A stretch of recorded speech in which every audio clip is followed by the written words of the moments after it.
So student, acid based salt हम finish कर चुके हैं, सारा लेसन क्लियर हो चुका है। बीच के जितने भी क्वेश्चन थे मैंने बता दिए थे आपको, बस एक्सरसाइज के लास्ट के क्वेश्चन रह गए हैं तो हम देख लेते हैं। ठीक है, बीच के सारे क्वेश्चन मैंने आपको करवा दिए थे इन टेस्ट क्वेश्चन। हम एक्सरसाइज क्वेश्चन की ओर चलते हैं। तो देखिए, a solution turn red litmus blue, जो रेड लिटमस को ब्लू करता है वो क्या होता है? वो एक प्रकार का बेस होता है और जिसका पीएच क्या होना चाहिए? उसका पीएच होना चाहिए 7 से ज़्यादा। तो 7 से ज़्यादा इसमें क्या दिख रहा है? 10।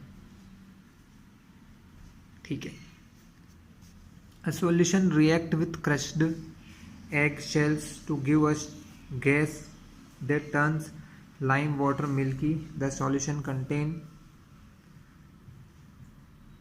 तो सॉल्यूशन के अंदर क्या होगा? HCl प्रेजेंट होगा।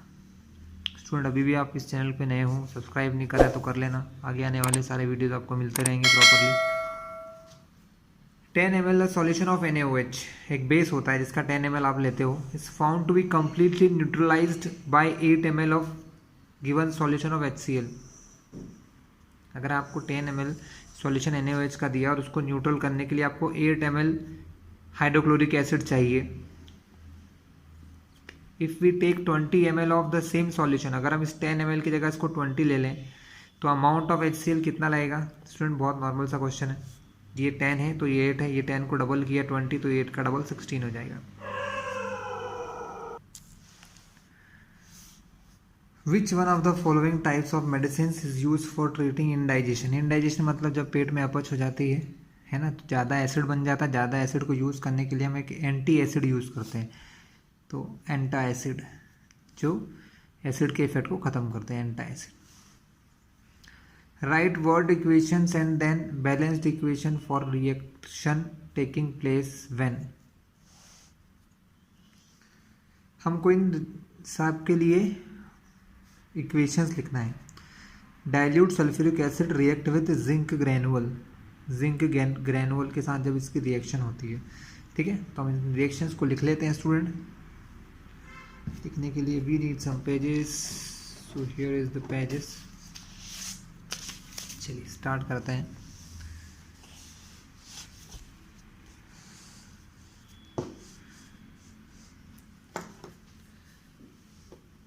डाइल्यूट सल्फ्यूरिक एसिड H2SO4 होता है जिसकी रिएक्शन जिंक ग्रैनुअल मतलब जिंक के टुकड़े यानी जिंक मेटल के साथ, तो Zn जिंक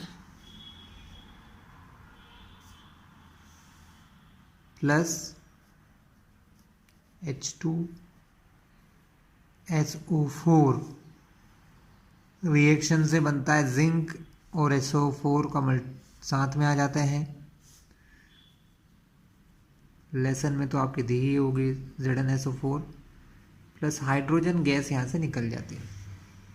ठीक है स्टूडेंट, ये आपकी फर्स्ट रिएक्शन थी क्वेश्चन नंबर 5 की।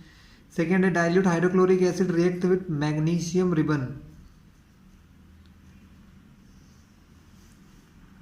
मैग्नीशियम रिबन मतलब Mg प्लस HCl। यहाँ क्या होना है स्टूडेंट? यहाँ पर भी सेम होगा, मैग्नीशियम क्लोराइड MgCl2 बनेगा प्लस हाइड्रोजन गैस निकलती है, क्योंकि हमने पढ़ रखा है मेटल प्लस एसिड से कोई salt plus hydrogen gas release होती है। थर्ड रिएक्शन है dilute sulphuric acid react with aluminium powder मतलब एल्यूमिनियम मेटल के साथ। ये सब रिएक्शन एक जैसी हैं क्योंकि सब में क्या हो रहा है? Metal metal metal. एल्यूमिनियम की रिएक्शन जब आप करोगे H2SO4 के साथ, सो क्या फॉर्म होता है स्टूडेंट? यहाँ से फॉर्म होता है Al2SO4 whole thrice, aluminium sulphate form होता है। साथ ही अब इस रिएक्शन में सॉरी हम ध्यान देना भूल गए, इसमें हमको बैलेंसिंग करना थी, है ना। बैलेंसिंग क्या करना थी कि यहाँ MgCl2 है और H2 है, यहाँ पर H1 है, Cl1 है, तो यहाँ हम 2 लगा देंगे तो ये बैलेंस हो जाएगी। 2H2 तो ये H2 हो गया, 2Cl तो ये Cl2 हो जाएगा। ठीक है, कभी कभी हम ध्यान से उतर जाती है। Al प्लस H2SO4 तो Al2SO4 होल थ्राइस। अब हम यहाँ भी इसलिए ध्यान उतर गई थी, यहाँ Al2 चाहिए तो यहाँ लिखो 2Al, SO4 3 चाहिए तो यहाँ लिखिए 3SO4। अब यहाँ पर 3H2 बच रहे हैं तो यहाँ पर 3H2 रिलीज हो जाएगा। क्लियर है स्टूडेंट? तो तीनों क्वेश्चन हो गए आपके A B C। Question number 5 है आपके बुक का। नेक्स्ट देखते हैं, dilute hydrochloric acid HCl react with iron filings, Fe के साथ रिएक्शन होती है। यहां से फॉर्मूला क्या बनता है, आयरन और क्लोरीन की रिएक्शन होती है तो फॉर्मूला बनता है FeCl3, फेरिक क्लोराइड, इसको कहते हैं फेरिक क्लोराइड। अब यहाँ 3Cl चाहिए है ना, लेकिन 3H हम ले नहीं सकते, इसलिए हमको क्या करना होगा यहाँ पर, क्योंकि 3H लेंगे तो H2 गैस 3 नहीं होती ना, इसके लिए हम यहाँ पर 6 लेंगे और यहाँ पर 2 लेंगे, तो यहाँ बनेगा 2FeCl3। तो Cl3 आगे 2 लिखा है, 3 2 जा 6, तो ये 6Cl हो गए आपके, 2Fe ये हो गया 2Fe और H 6 थे तो यहाँ पर हम लगा देंगे 3, तो 3 2 जा 6H हो जाएंगे। तो ये था आपका क्वेश्चन नंबर 5 स्टूडेंट। क्लियर है? आगे आपको समझ में सारी रिएक्शन हमने देख ली है। नेक्स्ट क्वेश्चन को डिस्कस करते हैं।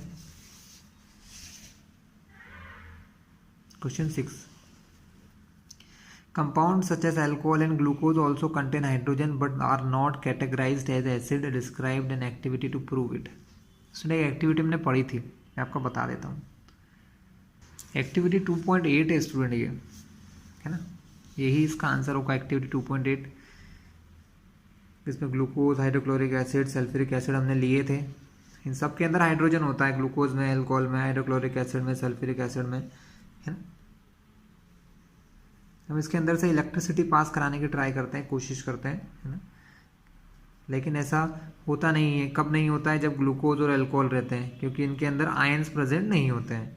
ठीक है, हाइड्रोजन होता है लेकिन आयंस के फॉर्म में नहीं होता, अलग निकलता नहीं है इसमें से, इसलिए क्या कह सकते हो आप, तो इसका आंसर, क्योंकि उन्होंने एक्टिविटी लिखने का कहा है स्टूडेंट, तो फिर आपको ये लिखना पड़ेगा, है ना, आपको ये सारी चीज़ें देखना पड़ेगी, एक्टिविटी पूरा लिखना पड़ेगा कि आपने ग्लूकोज अल्कोहल लिए हैं, 2 नेल्स, और ये पूरा अरेंजमेंट बता के डायग्राम भी आपको शो करना पड़ेगा। डायग्राम है ये शो करना पड़ेगा। ये जो इसमें ये जो व्हाट डू यू ऑब्जर्व होता है ना, ये चीज़ें नहीं लिखेंगे आप। एक्टिविटी में क्या क्या लिखेंगे, फर्स्ट स्टेप लिखेंगे, सेकंड स्टेप लिखेंगे, थर्ड स्टेप पूरा लिखेंगे और फोर्थ स्टेप पूरा लिखेंगे, फिफ्थ स्टेप लिखेंगे हम लोग यहाँ पर। ये ऑब्जर्व नहीं लिखेंगे। और repeat the experiment separately with glucose and alcohol solution. यहाँ तक, शुरू से आप तक यहाँ तक ये एक्टिविटी कर सकते हो।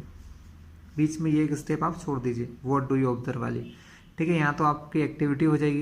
इसके बाद आप क्या करेंगे, इसके बाद हम इसका आंसर यहाँ से लिख सकते हैं, दिया हुआ है। The bulb will start glowing in the case of acids but you will observe that glucose and alcohol solution do not conduct electricity. Glowing of bulb indicates that there is a flow of electric current through the solution. The electric current is carried through the acidic solution of ions. ठीक है, तो हम यहाँ तक answer लिख सकते हो कि ग्लो सिर्फ एसिड के केस में कर रहा है, इन दोनों के केस में नहीं कर रहा है। ठीक है, क्योंकि इन दोनों के पास आयंस प्रेजेंट होते हैं, है ना। इसके बाद आप चाहें तो एक लाइन लिख सकते हैं, इसके बाद इतना लिखने के बाद एक लाइन ये लिख सकते हैं, and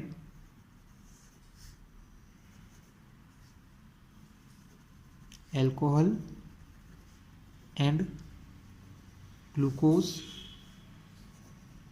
does not have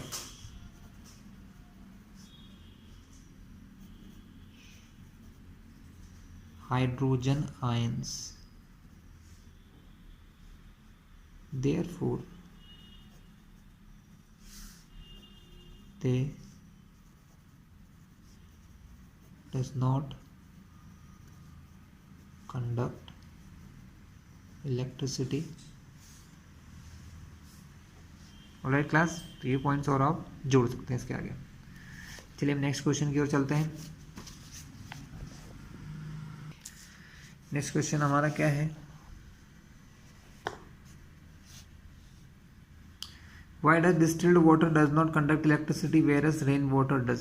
Distilled water electricity conduct नहीं करता, रेन वाटर करता है। Yes, distilled water pure water होता है and having no ions. Student, electricity conduct करने के लिए उसके अंदर आयंस चाहिए, ठीक है। लेकिन जो रेन वाटर होता है उसके अंदर कुछ मिक्स्ड आयन होते हैं या इम्प्योरिटीज़ होती हैं। कह सकते हैं कि आजकल एटमॉस्फेयर में थोड़ा बहुत एसिड क्रिएट हो जाता है, वो उसको आयोनाइज कर देता है, इसलिए हम रेन वाटर में से इलेक्ट्रिसिटी कंडक्ट कर सकते हैं। हम इसको लिख लेते हैं, ठीक है। तो हमारा आंसर होगा, आंसर नंबर 7 है।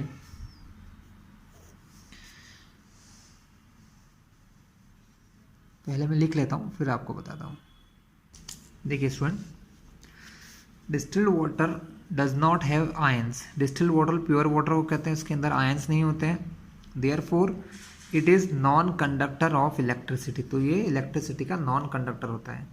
Whereas rain water have dissolved some acids, क्योंकि एसिड रेन आपने सुना होगा, कुछ एसिड जो होता है एटमॉस्फेयर में बनता है वो हमारे वाटर के साथ मिल जाता है, और कुछ इम्प्योरिटीज़ भी होती हैं। Therefore due to presence of ions of acid it is conductor of electricity, इस वजह से वो इलेक्ट्रिसिटी को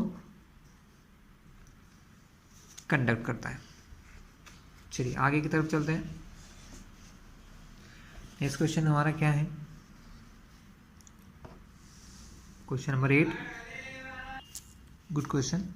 why do acids not show acidic behaviour in the absence of water? Water के एब्सेंस में एसिड का बिहेवियर क्यों नहीं शो करते हैं? Why do acid not showing acidic? Reason ये है, एसिडिक बिहेवियर के लिए आयंस चाहिए स्टूडेंट। एसिडिक बिहेवियर मतलब इनके जो आयंस होते हैं वो अलग अलग निकलना चाहिए। एसिड में से हाइड्रोजन अलग निकलना चाहिए, लेकिन हाइड्रोजन अलग तभी निकलता है जब वो वाटर के प्रेजेंस में होता है, ठीक है। तो रीज़न क्या है?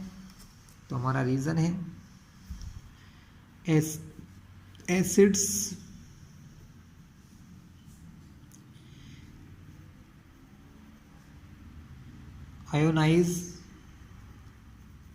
आयोनाइजेस इन वाटर, मतलब वो वाटर में आयोनाइज हो जाते हैं, एंड गिव H+ आयंस, और हमें H+ आयंस देते हैं, and show acidic nature. But in pure condition, मतलब जब वो अकेले होते हैं, they don't have ions, therefore not show acidic character, ठीक है। सिंपल सा है, जब वो वाटर में जाते हैं तो वो आयोनाइज हो जाते हैं, आयोनाइज हो जाते हैं तो H+ आयन देते हैं, और H+ आयन देने से ही हम क्या कहते हैं कि उनका एसिडिक कैरेक्टर शो होता है। जब वो प्योर रहते हैं, प्योर कंडीशन मतलब जब उनके अंदर वाटर नहीं होता है, तो वो आयोनाइज नहीं हो सकते, और बिना आयन के वो एसिडिक बिहेवियर शो नहीं कर सकते। एसिडिक बिहेवियर कब शो करते हैं? जब उनके अंदर H+ आयन प्रेजेंट होता है। तो ये था आपके आंसर, क्वेश्चन 8 का answer. 5 solution A, B, C, D, E when tested with universal indicator shows pH of 4, 1, 11, 7 and 9 respectively. Which solution is neutral? Neutral कौन सा होगा? A, B, C, D, A, B, C, D. Solution number D, क्योंकि A का है 4, B का 1, C का 11 और 4 मतलब D का 7 है, तो वो न्यूट्रल होगा। तो solution D. Strongly alkaline, alkaline मतलब अच्छा बेस कौन होगा? जिसका पीएच जितना ज़्यादा है, यहाँ पर 2 बेस हैं 11 और 9, स्ट्रॉन्गली कौन होगा? 11 वाला, स्ट्रॉन्गली 11। स्ट्रॉन्गली एसिडिक जिसका पीएच सबसे कम, तो 1, तो ये स्ट्रॉन्गली एसिडिक। वीकली एसिडिक जिसका pH 4, तो वीकली एसिडिक। वीकली एल्कलाइन जिसका pH इन दोनों में से कम है। 11 ज़्यादा pH वाला है तो ज़्यादा एल्कलाइन है, ये थोड़ा सा कम एल्कलाइन।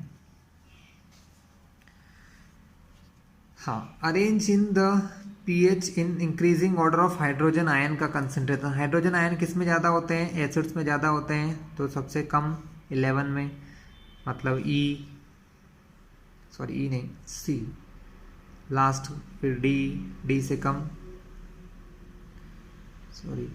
ये सबसे पहले सी, फिर ये ई, फिर डी, फिर ए, और सबसे ज़्यादा हाइड्रोजन आयन किस में है? बी में, ए 1 वाले में। क्यों ऐसा बोल रहा हूँ? क्योंकि जिसका pH जितना कम होता है उसकी वैल्यू उतनी ही ज़्यादा होती है हाइड्रोजन आयन की। चलिए क्वेश्चन 10 देखते हैं। Equal length of magnesium ribbon are taken in test tube A and B. Hydrochloric acid HCl is added to test tube A while acetic acid is added to test tube B. Amount and concentration taken for both the acids are same. In which test tube with the fizzing occur more vigorously and why? HCl में, क्योंकि यहाँ पर hydrogen ion ज़्यादा होंगे, ठीक है, और ये स्ट्रॉन्ग एसिड है जबकि ये एक वीक एसिड है स्टूडेंट। तो कहाँ ज़्यादा होगा? In test tube A, because HCl is more stronger than CH3COOH। Acetic acid से ज़्यादा स्ट्रोंगर होता है स्टूडेंट, इसलिए ये आप मैंने डिक्टेट कर दिया, आप लिख लेना। क्या रीज़न लिखोगे? इन टेस्ट ट्यूब ए में क्या होगा? ज़्यादा फिजलिंग अकर होगा, ज़्यादा अच्छे से रिएक्शन होगी। क्यों होगी? Because HCl is stronger acid than acidic acid. Clear है? चलिए नेक्स्ट देखते हैं। Fresh milk has a pH of 6। Fresh milk जो ताज़ा मिल्क हम निकालते हैं 6 होता है। How do you think the pH will change as it turn into curd? Explain your answer. तो स्टूडेंट क्या होता है? फ्रेश मिल्क में 6 होता है। जैसे जैसे मिल्क थोड़ा पुराना होता जाता है, या ये कह लो कि हम उसको रखे रहते हैं, तो क्या होगा? इसका जो pH वैल्यू है वो धीरे धीरे इंक्रीज होता जाता है ना। pH वैल्यू मतलब डिक्रीज होता जाता है, एसिड की तरफ चलने लग जाता है, ठीक है।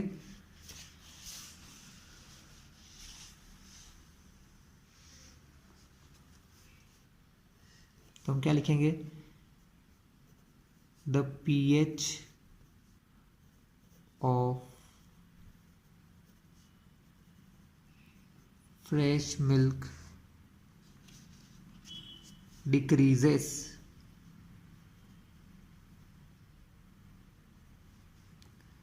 as time passes and it become curd। Simple है, हमने पूछा क्या होता है, तो pH डिक्रीज होता जाता है। pH डिक्रीज होने से क्या होता है? वो कर्ड बन जाता है। क्योंकि कर्ड में क्या होता है? कर्ड में एक टाइप का एसिड होता है ना, जो उसके खट्टे टेस्ट के लिए रिस्पॉन्सिबल होता है, सॉर टेस्ट के लिए। Milkman adds a very small amount of baking soda to fresh milk. Fresh milk में बेकिंग सोडा क्यों मिलाता है? जिससे कि उसका जो pH है वो कर्ड की तरफ ना जाए। Why does he shift the pH of fresh milk from 6 to slightly alkaline? क्यों करता है? जिससे कि वो चेंज ना हो, एसिड में चेंज ना हो। अगर एसिड में चेंज होगा तो कर्ड बन जाएगा, तो ज़्यादा लॉन्ग टाइम तक वो सेफ रह सकता है। तो इसका रीज़न हम लिख लेते हैं। स्टूडेंट आंसर लिखते हैं। पहले तो ये गलती से 9 लिखा गया, ये 11 आंसर है। आंसर 12 की ओर चलते हैं। 12th का पहले ये देखते हैं, क्वेश्चन फिर से देख लो। Why does he shift the pH of fresh milk from 6 to slightly alkaline? है ना, वो क्या करते हैं? मिल्क में थोड़ा सा उसमें बेकिंग सोडा मिला देते हैं। बेकिंग सोडा क्या होता है? एक टाइप का बेस होता है। बेस मिलाने से उसका pH जो होगा वो 6 से थोड़ा सा आगे की तरफ चल जाएगा, है ना। हो सकता है 7 या 8 की तरफ चला जाए, तो बेस रहेगा तो कोई इशू नहीं। लेकिन अगर वो एसिड, क्योंकि जैसे हमने देखा पिछले क्वेश्चन में कि pH अगर मिल्क को रखे रहेंगे तो उसका pH धीरे धीरे एसिड की तरफ चला जाता है, कम हो जाता है और वो कर्ड बन जाता है। तो इस प्रॉब्लम को सॉल्व करने के लिए वो उसमें बेकिंग सोडा मिलाते हैं। Why does he shift the pH of fresh milk from 6 to slightly alkaline? इसका रीजन क्या लिखोगे?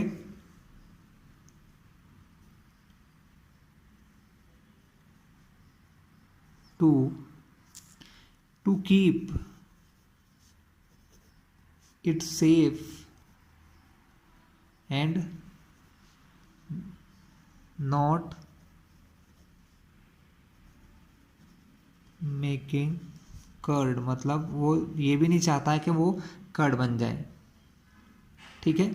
To keep it safe and not making curd, और उस मेकिंग कर्ड मतलब कर्ड नहीं बनने देना चाहता है वो, इसलिए वो क्या करता है उसके अंदर ये मिलाता है, जिससे क्या होगा, एल्कलाइन होने से वो एसिडिक नहीं होगा और लॉन्ग टाइम तक उसको सेफ रख सकता है।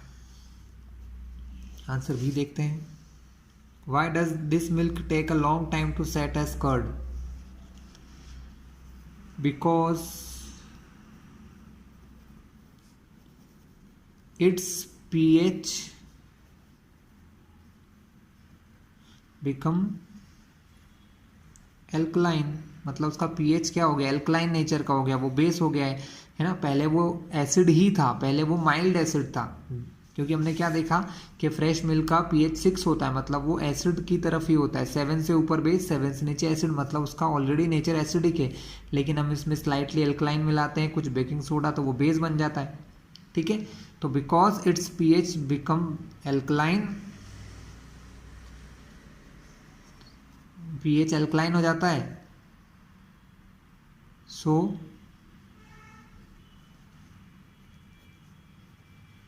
It will take long time to become acid, to become a acid. तो एक एसिड बनने में उसको टाइम लगेगा, क्योंकि वो एक एल्कलाइन नेचर का हो चुका है, इसलिए बेस बन चुका है। बेस से एसिड होने में उसे टाइम लगता है student. Plaster of Paris should be stored in moisture proof container, explain why.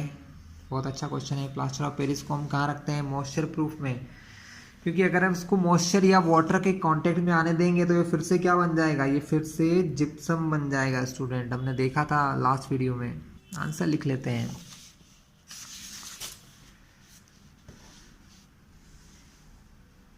क्या आंसर होगा इसका स्टूडेंट? क्वेश्चन नंबर 13 है ये।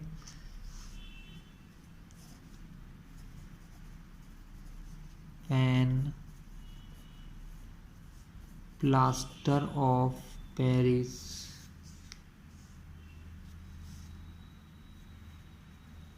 comes in contact with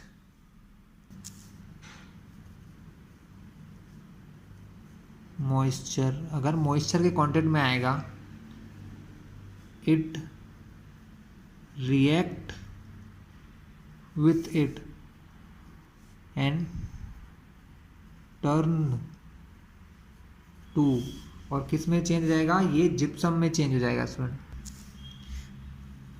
turn to gypsum, ठीक है। और वो जिप्सम में चेंज हो जाएगा, इसलिए इसको मॉइस्चर प्रूफ कंटेनर में रखते हैं। रिएक्शन भी चाहो तो लिख लो स्टूडेंट। रिएक्शन क्या होती है? CaSO4 डॉट 1/2H2O, ये हमारा प्लास्टर ऑफ पेरिस है। जब ये मॉइस्चर, मॉइस्चर मतलब होता है वाटर, जब ये वाटर के कांटेक्ट में आता है, वाटर का सपोज हमने 1.5 मॉलिक्यूल ले लिया, 1.5, तो इट विल चेंज टू, ये चेंज हो जाएगा CaSO4 डॉट 2H2O, जो क्या होता है, जिप्सम होता है, जिसमें से हम किसको, CaSO4 POP को बनाते हैं, वो फिर से बन जाएगा, इसलिए इसको मॉइस्चर प्रूफ कंटेनर में रखते हैं। चलिए 13 क्वेश्चन क्लियर है हमारा, 14 पे चलते हैं। What is neutralisation reaction, give two example. तो न्यूट्रलाइजेशन रिएक्शन तो बहुत इजी है स्टूडेंट, एक एसिड और एक बेस जब रिएक्ट करते हैं तो वो सॉल्ट प्लस वाटर बनाते हैं, यही होती है न्यूट्रलाइजेशन रिएक्शन। तो 14, व्हेन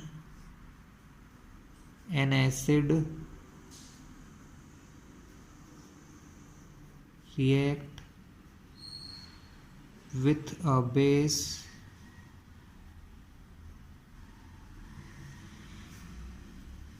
they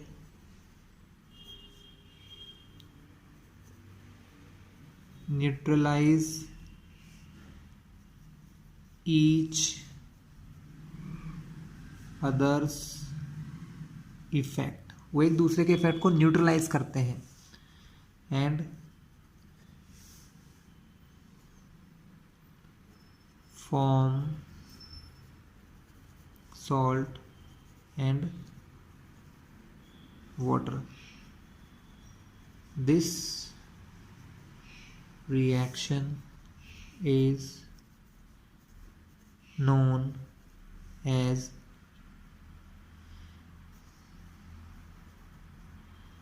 न्यूट्रलाइजेशन रिएक्शन. इस रिएक्शन को हम कहते हैं न्यूट्रलाइजेशन. उन्होंने 2 एग्जाम्पल देने का बोला है तो बहुत ईजी है.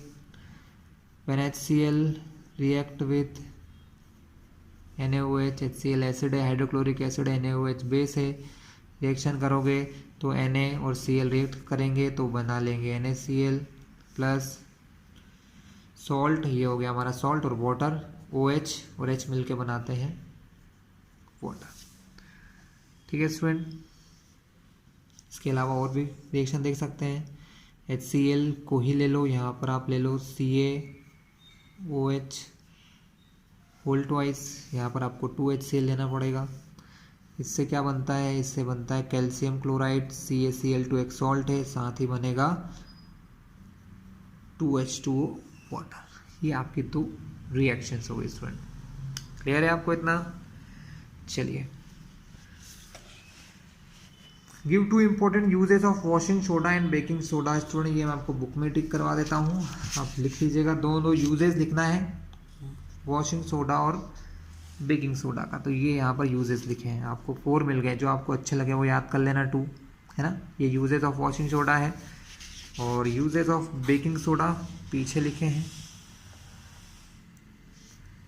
यूजेस ऑफ बेकिंग सोडा ये भी 3 लिखे हैं. जो आपको इजी लगे, जो आराम से याद कर सको, उनको याद कर लीजिएगा. ठीक है स्टूडेंट. तो here is the end of this chapter. हमने सारे क्वेश्चन आंसर्स कवर कर लिए हैं. ठीक है. इसके अलावा एक और बात आपसे कहूँगा मैं कि ये जो पॉइंट्स टू रिमेंबर यहाँ पर लिखे हैं, इनको भी थोड़ा रीड करते रहिएगा, क्योंकि 1 मार्क्स के क्वेश्चन कभी कभी इनमें से बन जाते हैं. जैसे कि ये acidic and basic solution in water conduct electricity because they produce hydrogen and hydroxide ion respectively. ठीक है. इस टाइप के छोटे छोटी चीज़ें इनके अंदर आपको मिल जाएंगी. तो ये पॉइंट्स मैंने सब समझा चुका हूँ आपको, है ना. ठीक है. बस आप इनको एक बार अच्छे से याद कर लीजिएगा, और इनको याद करें अच्छे से आप ध्यान से.